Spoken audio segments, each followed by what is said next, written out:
রমজানের শেষ দশকের এক সুন্দর বিকেল। আকাশে সোনালি রোদ ঢলে পড়ছে।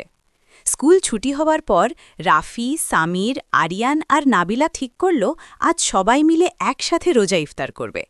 তারা রাফিদের বাড়ির ছাদে ছোট্ট করে ইফতারের আয়োজন করল। টেবিলে সাজানো খেজুর, ছোলা, পেঁয়াজু, ফল আর ঠান্ডা শরবত। আজ সবার মনেই আলাদা রকম আনন্দ। সারাদিন রোজা রেখে একটু ক্লান্ত লাগলেও মুখে ছিল হাসি। নাবিলা বলল, একসাথে ইফতার করলে মজা আরও বেশি। সবাই হেসে উঠল। আজানের ধ্বনি ভেসে আসতেই তারা হাত তুলে দোয়া করল। প্রথমে খেজুর খেয়ে পানি পান করল।